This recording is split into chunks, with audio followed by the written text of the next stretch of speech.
Readings of Almighty God's words on the pursuit of the truth. How to pursue the truth. 13. In addition to raising you and providing you with food, clothing, and education, what has your family given you?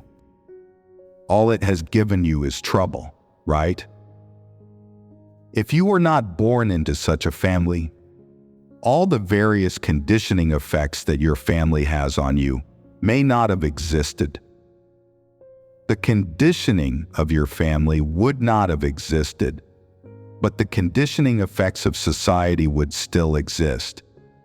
You cannot escape them. No matter from which perspective you look at it, whether these conditioning effects come from family or from society, these ideas and views basically originate from Satan. It's just that each family accepts these various sayings from society with different degrees of conviction and placing emphasis on different points. They then use corresponding methods to educate and condition the next generation of their family. Everyone receives all sorts of conditioning to varying degrees, depending on the family they come from.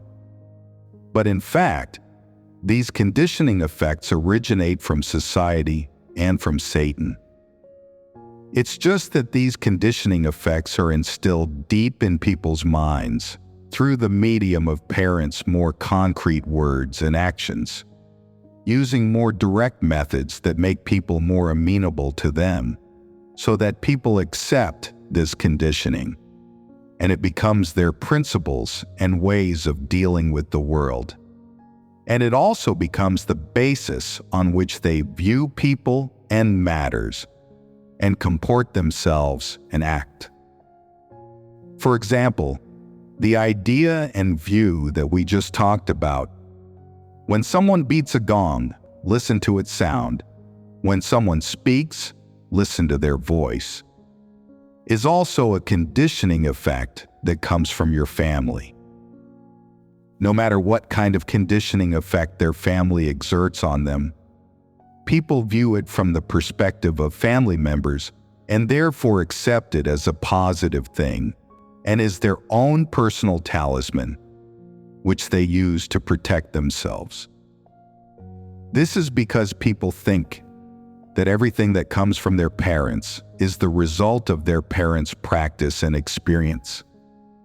Of everyone in the world, only their parents would never harm them, and only their parents want them to live a better life and to protect them. Therefore, people accept various ideas and views from their parents without any discernment. In this way, they naturally accept the conditioning of these various ideas and views. Once people have been conditioned by these various ideas and views, they never doubt them or discern them for what they really are, because they often hear their parents say such things. For example, the parent is always right. So what does this saying mean?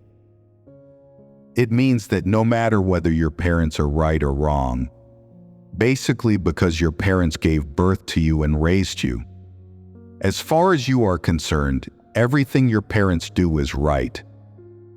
You cannot judge whether they are right or wrong, nor can you reject them, let alone resist them. This is called filial piety. Even if your parents have done wrong, and even if some of their ideas and views are outdated or mistaken, or the way they educate you and their ideas and views they educate you with are not correct or positive, you mustn't doubt or reject them, because there is a saying about that: the parent is always right. When it comes to parents, you should never discern or evaluate whether they are right or wrong, because as far as children are concerned, their lives and everything they possess come from their parents. No one stands above your parents, so if you have a conscience, you should not criticize them. No matter how wrong, incorrect, or imperfect your parents are, they are still your parents. They are the people who are closest to you, who raised you, the people who treat you best, and the people who gave you life. Does everyone not accept this saying? And precisely because this mentality exists, your parents think they can treat you unscrupulously and use various methods to steer you toward doing all manner of things and instill various ideas into you. From their point of view, they think, my motives are correct. This is for your own good. Everything you have was given to you by me. You were born and raised by me. So however I treat you, I cannot be in the wrong, because everything I do is for your own good, and I wouldn't hurt you or harm you. From children's perspective, is it right that their attitude toward their parents should be based on this saying, the parent is always right? It certainly is wrong. So how should you discern this saying? From how many aspects can we dissect the incorrectness of this saying? If we look at it from the perspective of children, their lives and bodies come from their parents, who also have the kindness to raise and educate them. So children should obey their every word, fulfill their filial obligation, and not find fault with their parents. The hidden import of these words is that you should not discern your parents for who they really are. If we analyze it from this perspective, is this view correct? How should we treat this matter according to the truth? What would be the correct way of putting it? Are children's bodies and lives given to them by their parents? A person's fleshly body is born of their parents. But where does the parents' ability to have children come from? It is given by God and comes from God. What about a person's soul? Where does it come from? It also comes from God. So at the root, people are created by God, and all of this was preordained by Him. It was God who preordained you to be born into this family. God sent a soul to this family, and then you were born of this family. And you have this predestined relationship with your parents. This was preordained by God.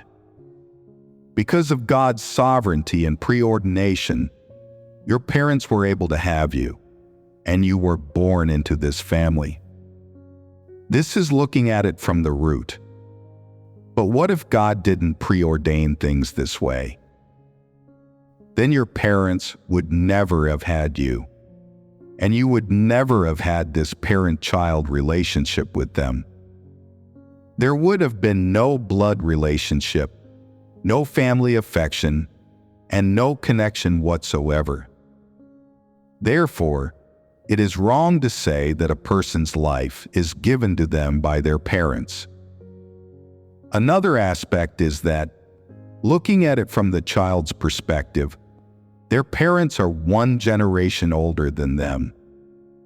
But as far as all human beings are concerned, parents are like everyone else, insofar as they are all members of the corrupt human race, and all have the corrupt dispositions of Satan. They are no different from anyone else, and no different from you. Although they physically gave birth to you, and in terms of your flesh and blood relationship, they are one generation older than you. Nevertheless, in terms of the essence of your human dispositions, you are all living under Satan's power, and you have all been corrupted by Satan and possess corrupt satanic dispositions. In view of the fact that people all have corrupt satanic dispositions, the essences of all people are the same. Regardless of differences in seniority, or one's age, or how early or late one came into this world.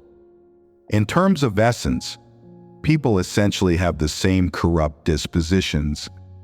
They are all human beings who have been corrupted by Satan, and are no different in this respect. Regardless of whether their humanity is good or evil, because they have corrupt dispositions, they adopt the same perspectives and standpoints when it comes to viewing people and matters and approaching the truth. In this sense, there is no difference between them. Also, everyone who lives among this evil human race accepts the various ideas and views that abound in this evil world, whether in terms of words or thoughts, or whether in form or ideology, and accepts all kinds of ideas from Satan, whether through state education or the conditioning of social mores. These things are not in line with the truth at all. There is no truth in them, and people certainly do not understand what the truth is. From this point of view, parents and their children are equal and have the same ideas and views. It's just that your parents accepted these ideas and views 20 or 30 years previously, whereas you accepted them slightly later. That is to say, given the same social background, as long as you are a normal person, both you and your parents have accepted the same corruption from Satan, the conditioning of social mores, and the same ideas and views that stem from the various evil trends in society. From this point of view, children are the same type as their parents. From God's point of view, leaving aside the premise that He preordains, predestines, and selects, in God's eyes, both parents and their children are similar in that they are created beings. And whether they are created beings that worship God or not, they are all collectively known as created beings, and are all accepting of God's sovereignty, orchestrations, and arrangements.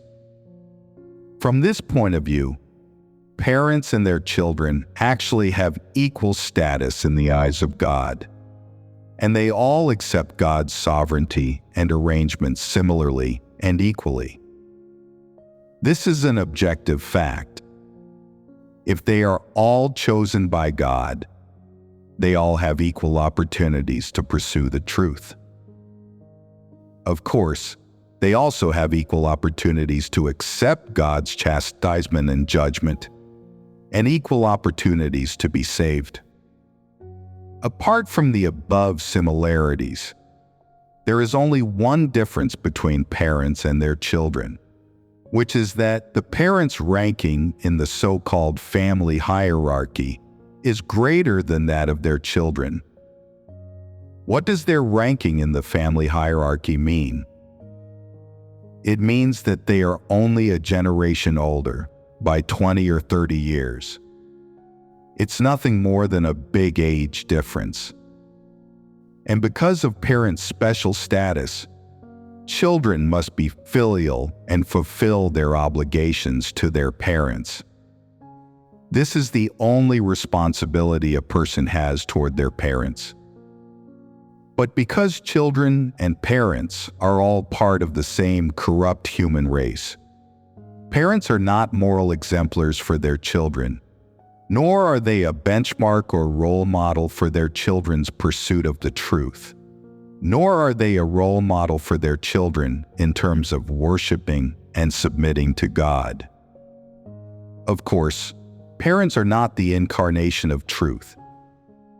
People have no obligation or responsibility to regard their parents as moral exemplars and figures who should be obeyed unconditionally.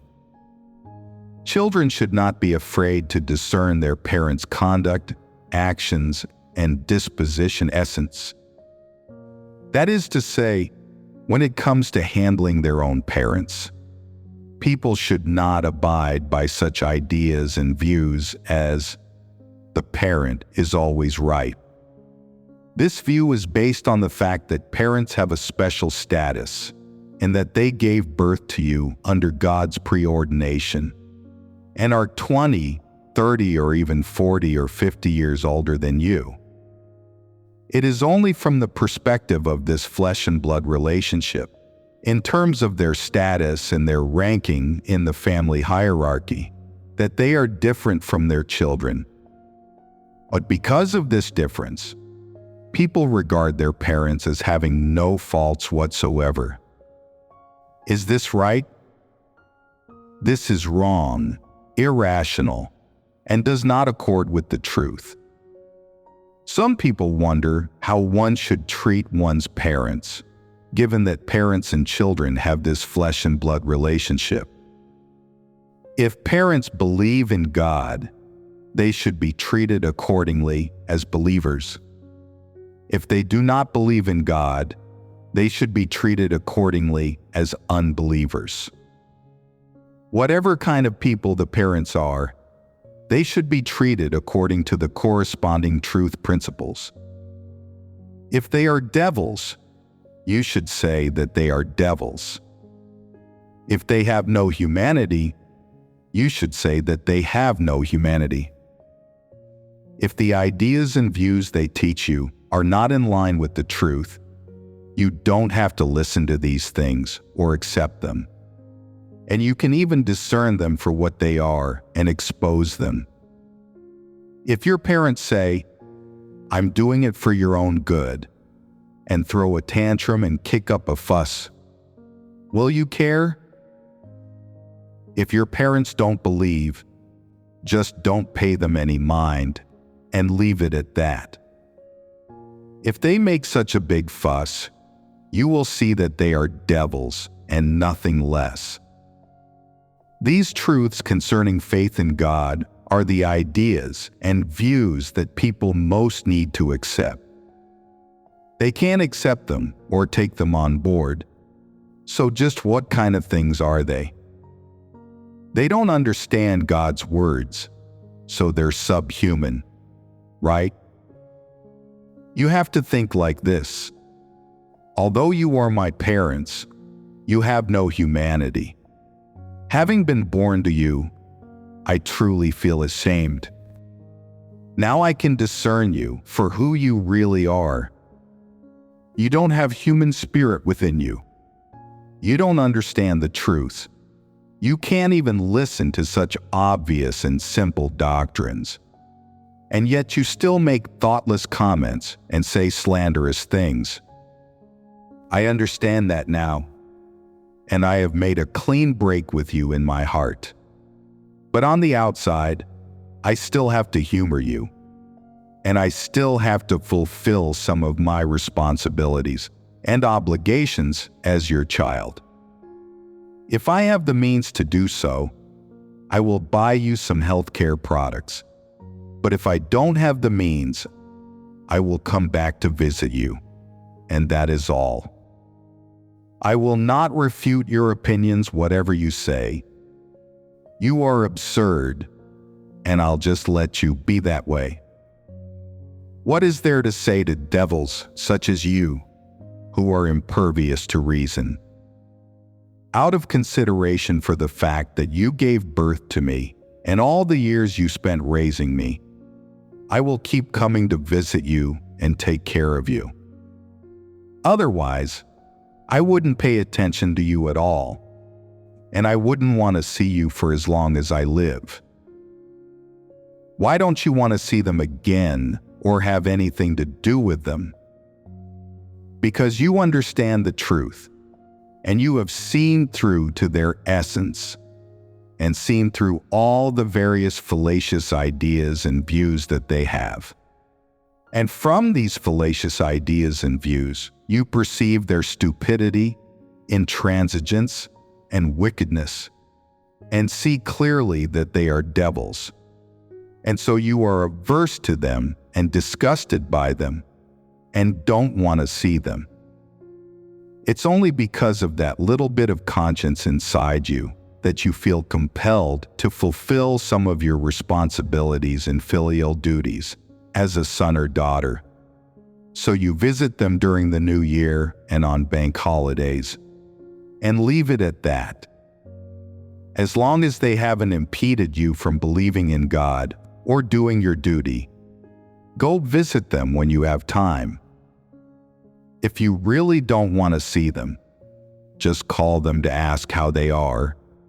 Send them some money through the mail every now and then, and buy them a few useful things, whether it be taking care of them, visiting them, buying them clothes, showing concern for their well-being, or looking after them when they are sick.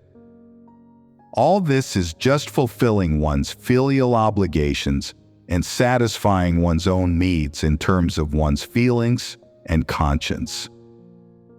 That's all it is, and it does not count as practicing the truth. No matter how disgusted you are with them, or how well you can see through to their essence, as long as they are alive, you must fulfill your necessary obligations as a son or daughter and bear the necessary responsibilities. Your parents took care of you when you were young, and when they get old, you must take care of them as long as you have the means to. Let them nag you if they want to. As long as you don't listen to the ideas and views they try to instill in you, and don't accept what they say, and don't let them disturb or constrain you, then it's totally fine, and proves that you have grown in stature, and that you are already standing firm in your testimony before God. He will not condemn you because you are caring for them, and He will not say, "Why are you so sentimental? You have accepted the truth and are pursuing it, so how can you still take care of them?" This is the most basic responsibility and obligation by which you should comport yourself, which is to fulfill your obligations as long as conditions permit. This does not mean that you are being sentimental, and God will not condemn you for it. Of course, in this world, aside from your parents, who are the people to whom you should fulfill your obligations and responsibilities? You have no responsibilities and obligations to anyone else. Not to your siblings, your buddies, or to your various aunts and uncles. You have no obligation or responsibility to do anything to please them, or cotton up to them, or help them. Is this not so? Was I clear in what I said about the claim that the parent is always right? Who are parents? Corrupt humans. That's right. Parents are corrupt humans. If you sometimes miss your parents and think, "How have my parents been getting on these past 2 years? Have they missed me? Have they retired? Do they have any difficulties in life? Do they have anyone to take care of them when they are sick?" Let's say you are thinking these things and you also ponder, "The parent is always right. My parents used to beat me and scold me because they were exasperated that I couldn't live up to their expectations, and because they loved me with such zeal. My parents are better than anyone. They are the ones who love me the most in the world. Now that I think about my parents' bad qualities, I no longer see them as bad qualities, because the parent is always right." And the more you think about this, the more you want to see them. Is it good to think like this? No, it isn't. No, it isn't. How should you think? You ponder on it. My parents beat me, scolded me, and hurt my self-esteem when I was a child. They never said a kind word or encouraged me. They forced me to study, and also forced me to learn dancing and singing, and to study for math Olympiads. All things that I don't like. My parents really were annoying. Now I believe in God, and I am set free. I left home to perform my duty before I'd even finished college. It's God who is good. I don't miss my parents. They prevented me from believing in God. My parents are devils. Then you ponder again. That's not right. The parent is always right. My parents are the people who are closest to me, so it's only right to miss them. Is it right to think this? No, it's wrong. So, what's the right way to think? We used to think that no matter what our parents do, they do it out of consideration for us, and that they are good to us in everything they do, and that they will never harm us. God's fellowshipping just now has made me realize that my parents are also corrupt humans who have accepted various ideas and views from Satan. Unwittingly, our parents have instilled many satanic views into us, causing us to deviate too far from the truth in our comportment and actions, and to live by satanic philosophies. Now that I have some discernment about what is in my parents' hearts, I will miss them and think about them much less. In dealing with your parents, you should first rationally step outside of this blood relationship and discern your parents using the truths you have already accepted and understood. Discern your parents based on their thoughts, views, and motives regarding conduct, and on their principles and methods of conduct, which will confirm that they too are people corrupted by Satan. View them and discern them from the perspective of truth, rather than always thinking that your parents are lofty, selfless, and kind to you. And if you look at them that way, you will never discover what issues they have. Don't view your parents from the perspective of your family ties or your role as a son or daughter. Step outside of this sphere and look at how they deal with the world, with the truth, and with people, matters, and things. Also, more specifically, look at the ideas and views that your parents have conditioned into you as regards how you should view people and things, and how you should comport yourself and act. This is how you should recognize and discern them. In this way, their human qualities and the fact that they have been corrupted by Satan will become clear little by little.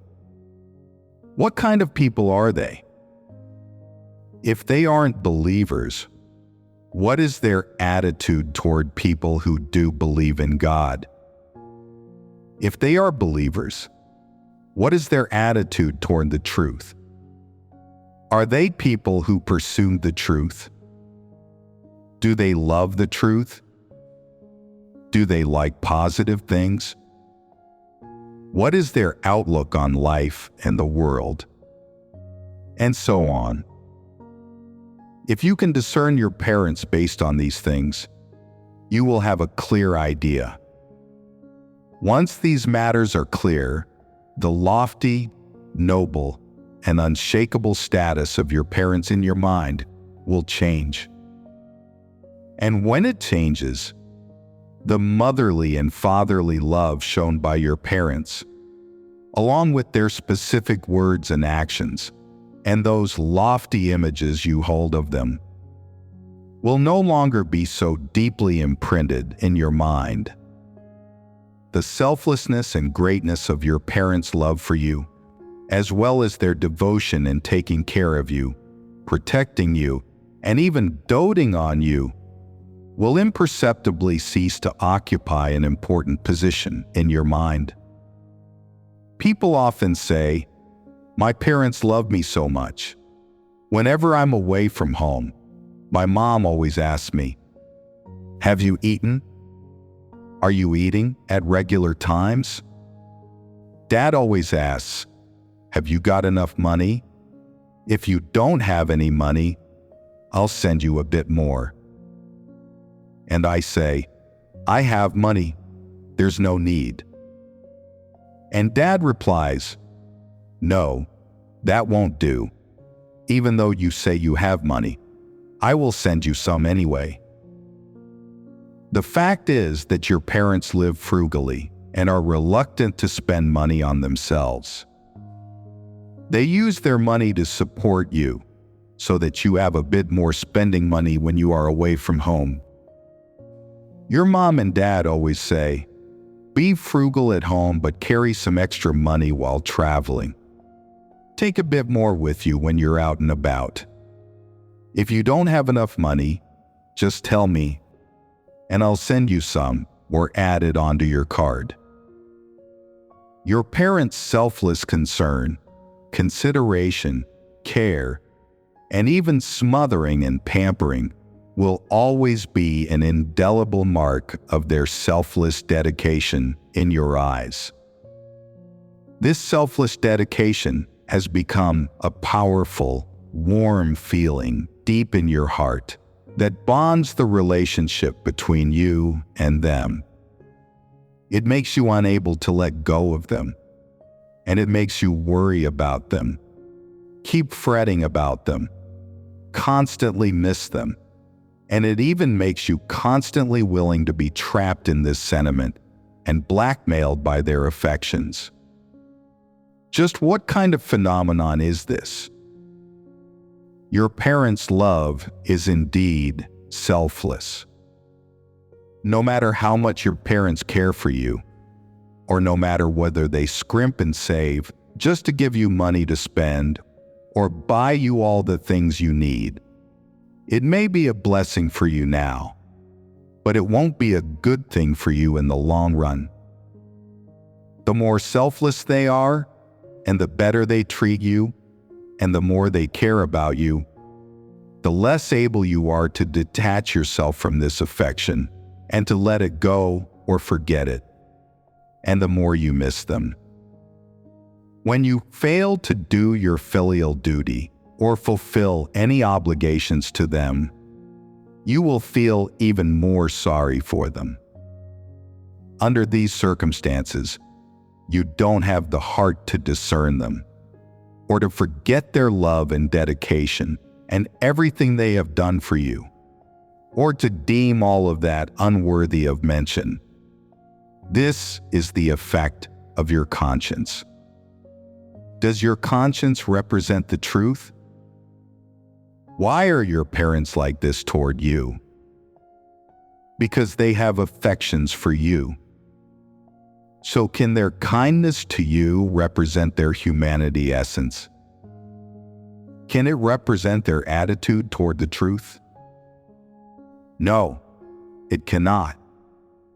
It's just like mothers who always say, "You are my own flesh and blood. I sweated and slaved to raise you. How can I not know what you are thinking in your heart?" They are good to you due to these close family ties and this flesh and blood relationship. But are they really being good to you? Is this really their true face? Is it a true expression of their humanity essence? Not necessarily. Because you are related to them by blood, they think that they should be good to you out of a sense of duty. But you, as their child, think that they are good to you out of kindness and feel unable to ever repay them. If you cannot repay their kindness in full, or even the tiniest fraction of it, your conscience will condemn you. Does the feeling you get when your conscience condemns you accord with the truth? In other words, if they were not your parents, but were instead ordinary people interacting with you normally within a group, would they treat you this way? They most certainly would not. If they were not your parents and had no blood relationship with you, their manner and attitude toward you would be different in various ways. They would definitely not care for you, protect you, smother you, look after you, or selflessly dedicate anything to you. So how would they treat you? Maybe they would bully you because you are young and have no social experience, or discriminate against you because of your low standing and status, and always speak to you in a bureaucratic tone and try to educate you. Or maybe they would think you are average looking, and if you talk to them, they wouldn't pay you any attention, and you couldn't measure up to them. Or maybe they wouldn't see you as being of any use, and they wouldn't socialize with you or have anything to do with you. Or maybe they would think you are guileless, so if they wanted to know about some matter, they would always start by asking you and trying to get the answers out of you. Or maybe they would want to take unfair advantage of you somehow, such as whenever you buy some bargain, they would always want you to share it with them or want to take some of it.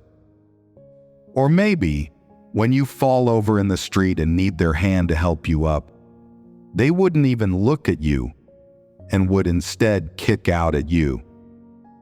Or maybe when you get on the bus, if you don't give up your seat to them, they would say, "I'm so old. Why won't you give up your seat for me? Why are you such an ignorant youngster?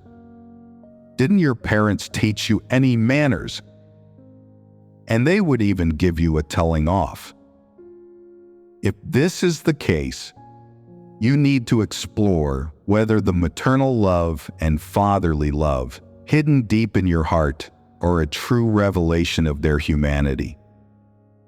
You are often moved by their selfless devotion to you and by their great maternal love and fatherly love, and you are greatly attached to them, miss them, and constantly want to repay them with your own life. What is the reason for this? If it's just born out of conscience, then the problem is not that deep and can be remedied. But if it's born out of affection for them, then it's very troublesome. You'll get stuck deeper and deeper in it and won't be able to pull yourself out. You will often be stuck in this affection and miss your parents, and sometimes you will even betray God in order to repay your parents' kindness. For example, what would you do if you heard that your parents were severely ill in hospital, or that something serious had happened to them, and they were in some difficulty that they couldn't get out of, and were anguished and brokenhearted? Or if you heard news that your parents were about to pass away? At that time, there's no way of knowing whether your affections would dominate your conscience, or whether the truth in God's words that He has taught you would steer your conscience into making a decision of some sort.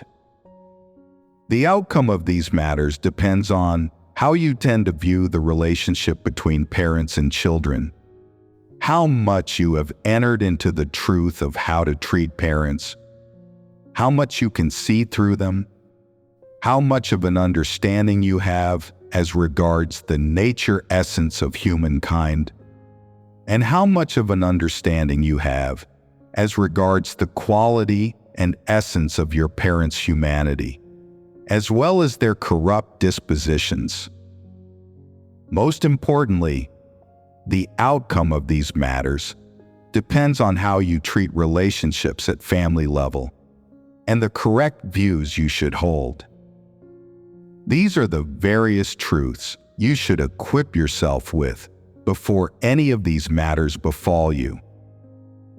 Everyone else, relatives and friends, aunts and uncles, grandparents and other outsiders, can be easily let go of, as they do not occupy an important position in one's affections.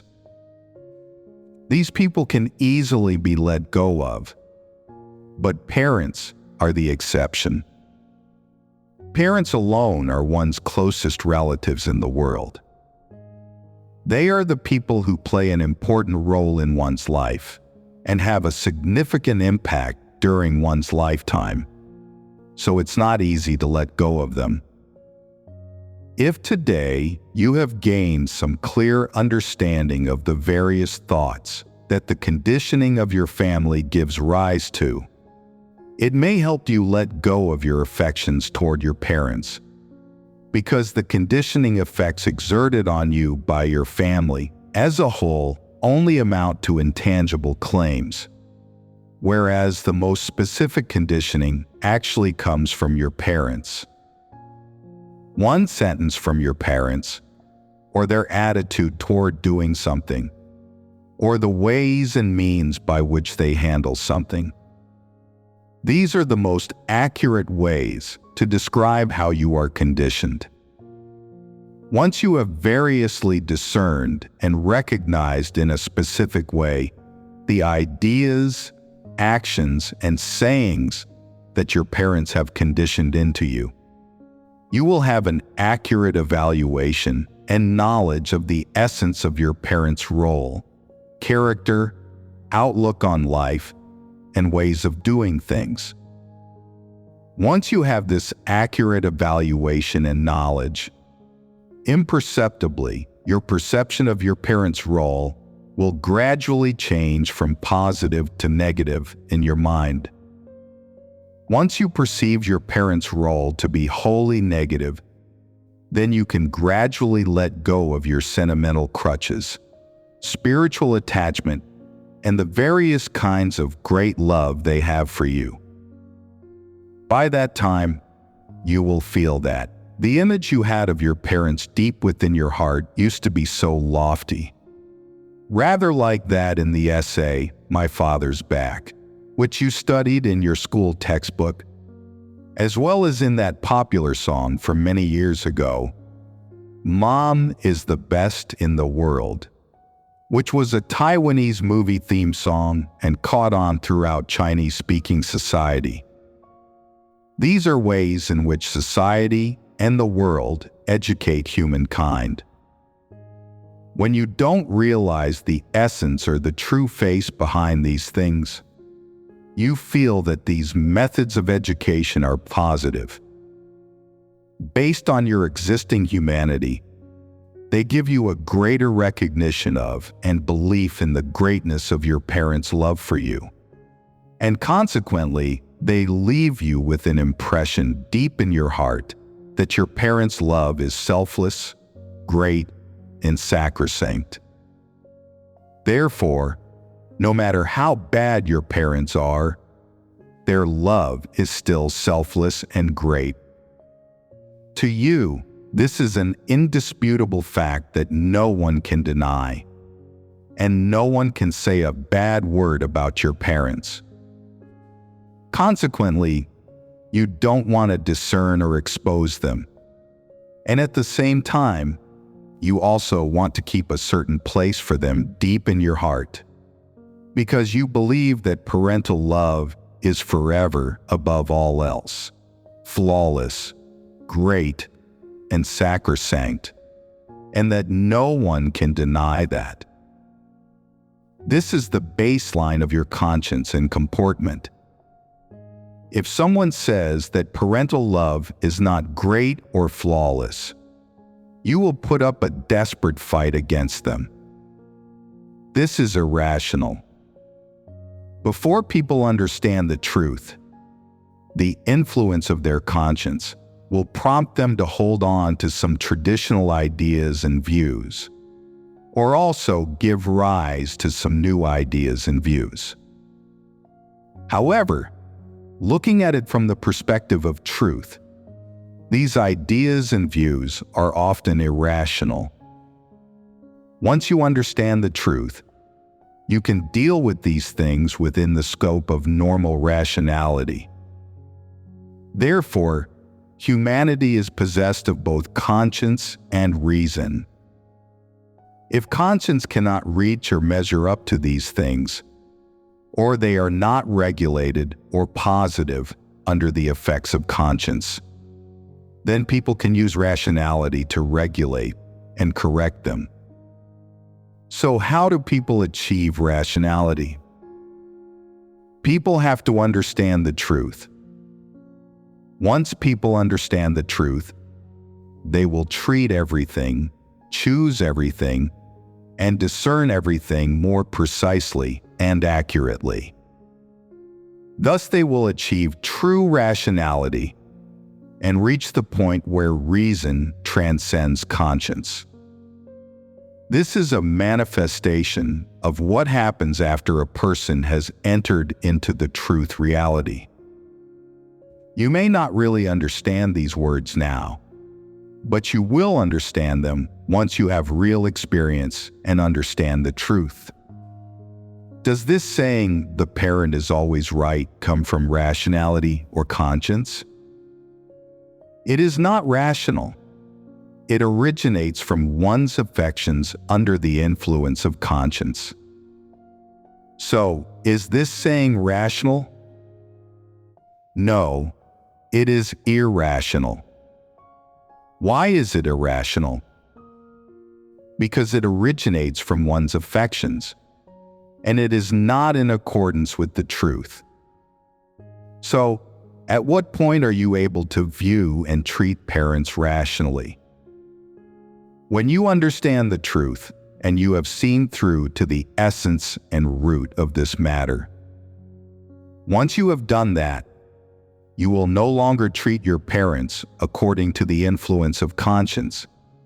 Affections will no longer play a role, neither will conscience. And you will be able to view and treat your parents according to the truth. This is being rational.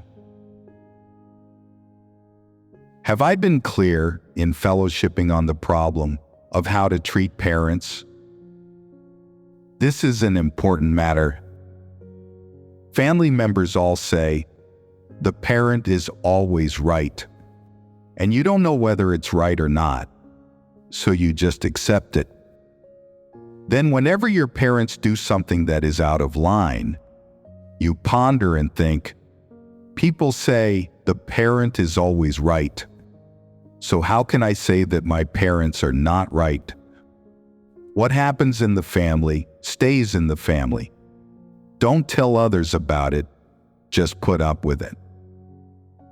In addition to the conditioning effects of this incorrect saying, "The parent is always right," there is another saying, "What happens in the family stays in the family." So you think, who is there to blame for my own parents? I can't tell outsiders about this shameful thing. I must keep it under wraps. What's the point in being serious with my parents? These conditioning effects from family are ever present in people's daily lives, in their life path, and in the course of their existence. Before people understand the truth and gain the truth, they view people and things and comport themselves and act based on these various ideas and views that are conditioned into them by their family. They are often swayed, disturbed, constrained, and bound hand and foot by these thoughts. They are even guided by these thoughts and often misjudge people and do the wrong things, as well as frequently violating God's words and the truth. Even if people have listened to many of God's words, and even if they often pray, read God's words and fellowship on them, because these views that their family has conditioned into them are deeply rooted in their thoughts and in their hearts. They have no discernment of these views, nor any ability to resist them. Even while they are receiving the teachings and provision of God's words, they are still swayed by these thoughts, which also guide their words, deeds, and way of living. Therefore, under the unconscious guidance of these thoughts that are conditioned into them by their family, people often cannot stop themselves from violating God's words and the truth principles. And yet, they still think that they are practicing the truth and pursuing the truth. Little do they know that these various sayings that are conditioned into them by their family simply do not accord with the truth. What is even more serious is that these sayings conditioned into people by their family lead them to the path of violating the truth over and over again, and yet they don't even know it. Therefore, if you want to pursue the truth and enter into the truth reality, you should first clearly discern and recognize the various conditioning effects that come from your family, and then make an effort to rid yourself of these various thoughts that are conditioned into you by your family. Of course, it can definitely be said that you must break with your family's conditioning. Don't think that because you come from that family, you have to do this or live that way. You have no responsibility or obligation to inherit your family's traditions or inherit its various ways and means of doing things and acting. Your life comes from God. Today, you have been chosen by God, and the goal you want to pursue is that of salvation. So you cannot use the various ideas conditioned into you by your family as the basis for your views on people and things, your comportment, and your actions.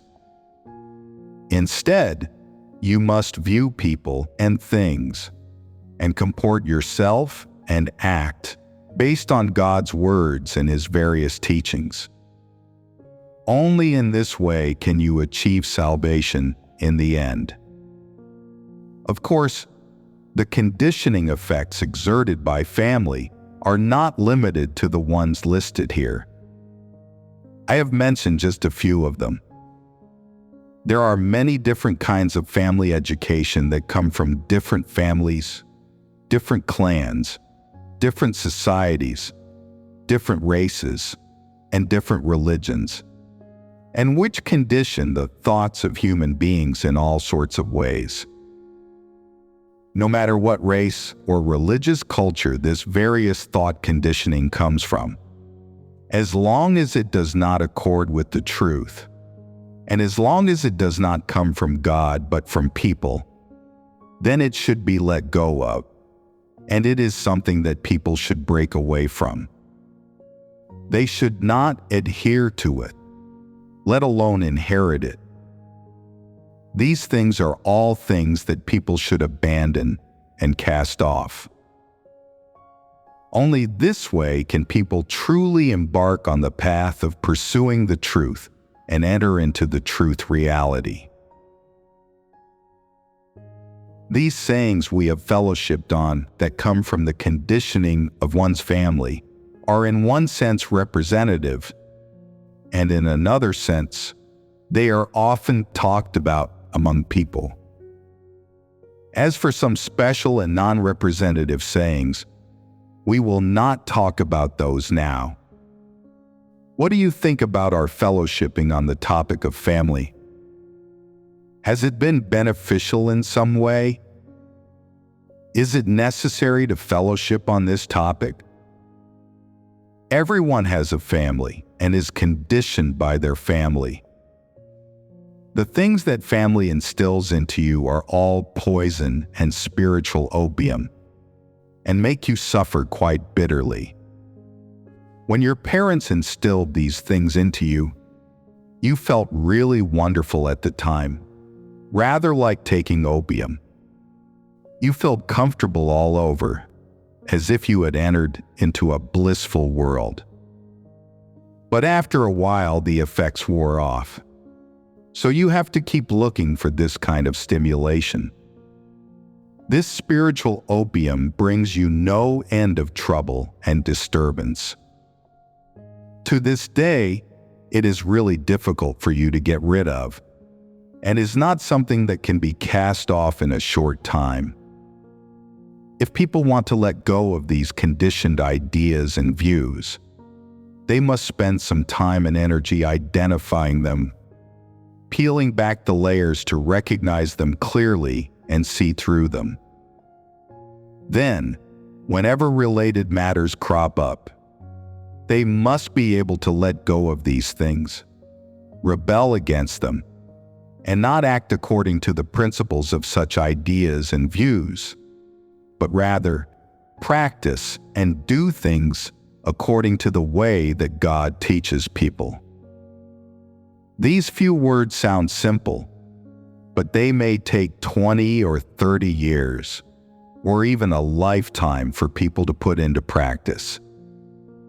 It may be that you will spend your whole lifetime fighting against the ideas and views produced by those sayings that are instilled into you by your family, and cutting yourself off from these ideas and views and breaking away from them. To do this, you must expend your feelings and energy, and also undergo some physical hardships. You must also have a tremendous desire for God and a will that thirsts for and pursues the truth. Only by possessing these things can you gradually achieve change and gradually enter into the truth reality. This is how difficult it is to gain the truth in life. When people have listened to many sermons, they understand some doctrines regarding faith in God, but it is not easy for them to truly achieve understanding of the truth and be able to discern the conditioning effects of family and the ideas and views of unbelievers. Even if you can understand the truth after listening to sermons, entering into the truth reality is not something that happens overnight, right? Okay, here ends our fellowship for today. Goodbye.